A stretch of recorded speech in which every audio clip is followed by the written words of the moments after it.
జై శ్రీరామ్. అందరికీ నమస్కారం. గుడిలో దేవుడి దర్శనం చేసుకున్న తర్వాత ఇంటికి వచ్చేటప్పుడు ఈ తప్పులు అస్సలు చేయకండి. సాధారణంగా మన ఇంట్లో పెద్దవారు వారానికి ఒకసారి అయినా గుడికి వెళ్ళాలని చెబుతారు. గుడికి వెళ్ళడం వల్ల మనకు దేవుడు ఆశీర్వాదం లభించడంతో పాటు మనసుకు కూడా చాలా ప్రశాంతంగా ఉంటుంది. అయితే గుడికి వెళ్ళేటప్పుడు ఎంత భక్తితో వెళ్తామో అంతే నియమనిష్టలతో గుడి నుండి ఇంటికి వచ్చేటప్పుడు కొన్ని నియమాలను ఖచ్చితంగా పాటించాలి.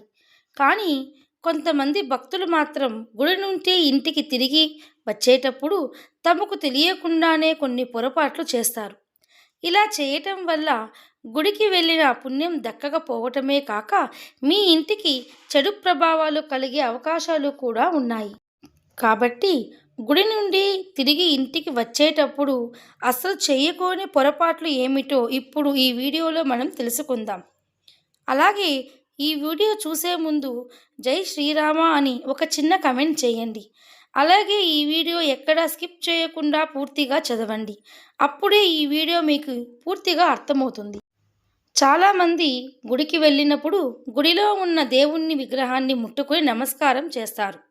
కానీ ఎట్టి పరిస్థితుల్లో కూడా దేవుడి విగ్రహాన్ని ముట్టుకోకూడదు. మరీ ముఖ్యంగా మహిళలు మాత్రం ఆంజనేయ స్వామిని పొరపాటున కూడా ముట్టుకోకూడదు. ఎందుకంటే ఆంజనేయ స్వామి బ్రహ్మచర్యం పాటించటం వల్ల మహిళలు తాకకూడదని వేద పండితులు చెబుతున్నారు. జ్యోతిష శాస్త్ర ప్రకారం వేద మంత్రాలతో ప్రతిష్ఠింపబడిన దేవుడి విగ్రహాలను ముట్టుకోవటం వల్ల అది అపవిత్రం అవ్వచ్చు అని పండితులు సూచిస్తున్నారు. కాబట్టి మీరు గుడికి వెళ్ళినప్పుడు దేవుని ఆశీర్వాదం పొందాలంటే భక్తిపూర్వకంగా దేవుని నమస్కరించుకోండి. అంతేకాని దేవుడి విగ్రహాన్ని మాత్రం ముట్టుకోవద్దు. ముఖ్యంగా దేవాలయానికి వెళ్ళే ఖాళీ చేతులతో మాత్రం అస్సలు వెళ్ళకూడదు. దేవుడికి ఏదో ఒకటి తీసుకుని వెళ్ళాలి. గుడికి వెళ్ళేటప్పుడు కొబ్బరికాయను పువ్వులను తీసుకువెళ్తే చాలా మంచిది. అయితే గుడికి చేరుకోగానే ముందుగా మీ కాళ్ళు చేతులను శుభ్రం చేసుకొని ఆలయంలోకి ప్రవేశించి ధ్వజస్తంభం చుట్టూ 3 ప్రదక్షిణ చేయాలి. ధ్వజస్తంభం దగ్గర పసుపు కుంకుమలు వేసి కొబ్బరికాయని కొట్టాలి. అయితే కొబ్బరికాయని కొట్టిన తర్వాత ఓ కొబ్బరి చిప్ప నిండుగా పంచదారను వేసి ధ్వజస్తంభం దగ్గర ఉంచితే చాలా మంచిది. ఇలా ఎవరైతే చేస్తారో వారికి ఎటువంటి కోరికలైనా సరే అది త్వరగా నెరవేరుతాయని ఆధ్యాత్మిక పండితులు చెబుతున్నారు. దేవుడిని దర్శించుకునేటప్పుడు గుడిలో ఉన్న గంటను మీ కుడి చేత్తో 3 సార్లు మోగించాలి.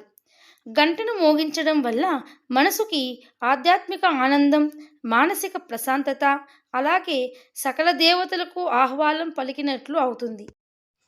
ముఖ్యంగా ఎర్రటి వస్త్రాలను ధరించి ఆలయానికి వెళ్తే చాలా మంచిది. దేవాలయంలో ఉన్న దేవుని ముందు మన కష్టాలను చెప్పుకొని కంటనీరు పెట్టకూడదు. అయితే చాలామంది ఇళ్లల్లో ఎప్పుడూ డబ్బు సమస్యలే ఉంటాయి. మరికొంతమంది ఇళ్లల్లో ఎంత డబ్బు సంపాదించినా ఇంట్లో డబ్బు నిలవదు. అలాంటి వారు గురువారం రోజున సాయిబాబా ఆలయానికి వెళ్ళి ఆలయంలో ఉన్న దునిలో ఓ కొబ్బరికాయను వేసి అక్కడ ఉన్న విభూదిని ధరించి ఆ దుని చుట్టూ 3 ప్రదక్షిణలు చేస్తే మీ ఇంట్లో డబ్బు సమస్యలు లేకుండా మీ ఇంట్లో నిరంతరం డబ్బు వస్తుందని ఉంటుంది. చాలామంది గుడిలో దర్శనమైన తర్వాత గుడిలో కూర్చోకుండా వచ్చేస్తారు. కానీ అలా అస్సలు చేయకూడదు. గుడిలో కనీసం 2 నిమిషాలైనా తప్పనిసరిగా కూర్చొని ఆ భగవంతుణ్ణి ధ్యానించి ఇంటికి రావాలి. గుడి నుండి ఇంటికి తిరిగి వచ్చిన తర్వాత చాలామంది కాళ్ళు చేతులు కడుక్కుంటారు. అయితే గుడి నుంచి ఇంటికి వచ్చిన వెంటనే కాళ్ళు కడుక్కోకూడదు అని వేద పండితులు చెబుతున్నారు. 1 నిమిషం పాటు ఇంట్లో కూర్చొని ఆ తర్వాత ఇంట్లోనే అన్ని గదుల్లోకి వెళ్ళాలి. అలా చేస్తే ఆలయ స్వచ్ఛతను ఇంట్లోనే అన్ని భాగాలకు విస్తరిస్తుంది. గుడి నుండి ఇంటికి వచ్చిన వెంటనే అసలు స్నానం చేయకూడదు. ఎందుకంటే మనం గుడిలో ఉన్నప్పుడు మన శరీరం అంతా దైవశక్తులతో నిండి ఉంటుంది. అంటే మన శరీరం మొత్తం పాజిటివ్ ఎనర్జీతో ఉంటుంది. కాబట్టి పాజిటివ్ ఎనర్జీతో ఇంటికి వచ్చిన వెంటనే స్నానం చేస్తే ఆ పాజిటివ్ ఎనర్జీ అంతా తొలగిపోతుంది. దీనివల్ల మీరు భగవంతుణ్ణి దర్శనం చేసుకున్నా కూడా పుణ్యం మాత్రం లభించదు. అందుకే గుడి నుండి ఇంటికి వచ్చిన వెంటనే కాళ్ళు చేతులు కడుక్కోవటం, స్నానం వంటివి చేయరాదు. శివాలయం చుట్టూ మాత్రం మిగతా ఆలయాల మాదిరిగా ప్రదక్షిణలు చేయకూడదని శాస్త్రాలు చెబుతున్నాయి. ఎందుకంటే శివుడు దేవుళ్ళకే దేవుడు కాబట్టి ఆయన గుడి చుట్టూ ప్రదక్షిణలు చేస్తే శివుడు ఉన్న తత్వాన్ని తక్కువ చేసినట్లు అవుతుందని శాస్త్రాలు చెబుతున్నాయి. ఒకవేళ శివాలయంలో ప్రదక్షిణలు చేస్తే మాత్రం చండీ ప్రదక్షిణలు మాత్రమే చేయాలి. శివాలయంలో అడుగు పెట్టగానే ముందుగా మనం నందిని దర్శనం చేసుకోవాలి. గుడిలో దర్శనమైన తరువాత నేరుగా ఇంటికి రావాలి. ఇలా గుడి నుంచి ఇంటికి వస్తే మీ ఇల్లంతా దైవశక్తులతో నిండిపోతుంది. గుడిలో ఇచ్చిన దేవుని ప్రసాదాన్ని చాలామంది ఇంటికి వచ్చే దారిలో తింటూ ఉంటారు. కానీ అలా అస్సలు చేయకూడదు. దేవాలయంలో ఇచ్చిన ప్రసాదాన్ని గుడిలోనే తినాలని వేద పండితులు చెబుతున్నారు. గుడిలో మీరు కోరుకున్న కోరికలు నెరవేరాలంటే పంతులు గారు మీకు తలపై శతగోపురం పెట్టేటప్పుడు మీ మనసులో ఉన్న కోరికను అప్పుడే కోరుకోండి. ఎందుకంటే శతగోపురం పైన విష్ణు పాదాలు ఉంటుంది కాబట్టి మన తలపైన శతగోపురం పెట్టేటప్పుడు ఏదైనా కోరుకుంటే మీరు అనుకున్న కోరిక నేరుగా దేవుని పాదాల చెంతకు వెళుతుంది. అలాగే చాలామంది గుడికి వెళ్ళినప్పుడు ప్రదక్షిణ చేస్తూ ఉంటారు. కొందరు 3 ప్రదక్షిణలు చేస్తే మరికొందరు 5 లేదా 11 ప్రదక్షిణలు చేస్తారు. కానీ ఎవరికి ఇష్టం వచ్చినట్లు వారు ప్రదక్షిణ చేస్తారు. అయితే మీరు వెళ్ళిన దేవుని గుడిని బట్టి ప్రదక్షిణలు చేయవలసి ఉంటుంది. ఏ గుడిలో ఎన్ని ప్రదక్షిణలు చేస్తే మీరు కోరుకున్న కోరిక నెరవేరుతుందో ఇప్పుడు తెలుసుకుందాం. ఆంజనేయ స్వామికి ఇష్టమైన సంఖ్య 5 కాబట్టి ఆంజనేయ స్వామి దేవాలయంలో కనీసం 5 ప్రదక్షిణలు అయినా చేయాలి. హనుమంతుని ఆలయంలో 5 ప్రదక్షిణలు చేస్తే దీర్ఘకాలిక అనారోగ్య సమస్యలు తొలగిపోతాయి. మీరు ఏదైనా తీరని సమస్యలతో బాధపడుతుంటే 11 తమలపాకులపైన శ్రీరామ అని రాసి ఆంజనేయ స్వామి ఆలయంలో సమర్పించండి. ఇలా చేయటం ద్వారా మీకున్న సమస్యలన్నీ అతి త్వరలోనే తీరిపోతాయి. అలాగే సాయిబాబా ఆలయంలో 5 లేదా 9 ప్రదక్షిణలు చేయాలి. ఆలయంలో ఉన్న విభూదిని నుదుటిపై ధరించాలి. తర్వాత సాయిబాబాను ఇష్టమైన తెల్లని స్వీట్లు ఆలయంలో చిన్నపిల్లలకు పంచిపెడితే మీకున్న ఆర్థిక సమస్యలు తొలగిపోతాయి. శ్రీ వెంకటేశ్వర స్వామి ఆలయానికి వెళ్ళినప్పుడు మీరు తప్పనిసరిగా తులసీమాలను తీసుకెళ్ళండి.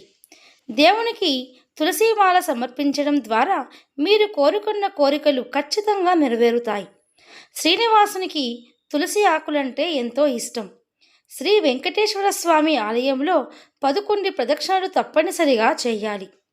గుడిలో ప్రదక్షిణ చేసేటప్పుడు ఓంకారం నామాన్ని జపిస్తూ ప్రదక్షిణలు చేయాలి.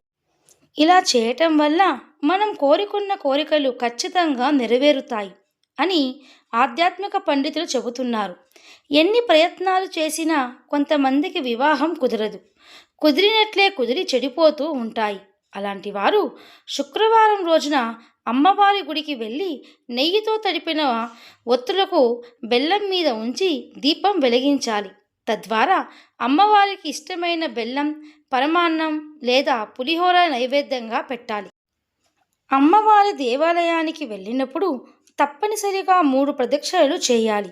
అలాగే అమ్మవారికి ఇష్టమైనటువంటి ఎర్రమందార పువ్వులను 108 మాలగా కట్టి అమ్మవారికి సమర్పించాలి.